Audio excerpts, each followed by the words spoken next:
peut-être enfin un dénouement, je ne sais pas, mais une information dont on va parler, là, c'est, Sud-Ouest, hein, qui a publié un article, tout à l'heure, donc à 10 heures du matin, sur, les choix des votes, de Fortress et de la métropole et ainsi que de l'État. Voilà, métropole et mairie. Donc on va regarder ça ensemble. Alors c'est pas un article qui a été repris pour l'instant.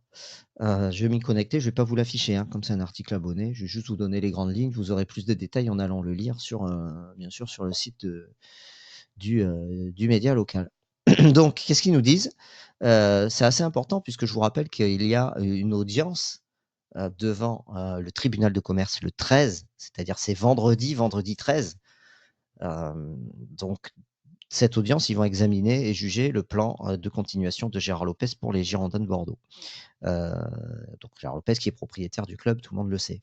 Donc avant cette audience, vous savez qu'il y a les votes des créanciers. Vous savez qu'il y a 93 millions d'euros de dettes à restructurer et donc tous les créanciers qui sont classés donc des groupes qu'on appelle des classes de 1 à 15 aujourd'hui ou à 16, je sais plus, mais je crois que c'est de 1 à 15, sont classés dans des groupes et chaque groupe a des privilèges, a plus ou moins de privilèges. Le groupe qui a le plus de privilèges, c'est Fortress, Fortress pouvait, s'il votait non à la restructuration de sa créance, donc était de 11,5 millions d'euros et qui passe à 4 avec des règlements assez rapides de la créance, plus rapides que sur les 10 ans. Voilà, c'est une créance qui devrait être remboursée sur les prochaines années, très très vite, par rapport aux créances de l'État et autres. Donc Fortress qui ont plus de 30%, en plus c'est 4 millions sur 11, donc ça fait, ouais, fait 30, entre 30 et 40%.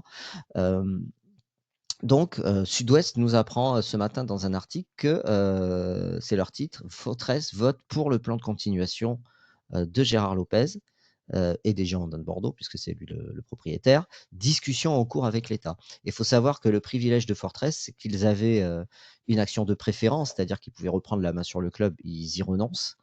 Et donc, ils ont voté pour ce plan.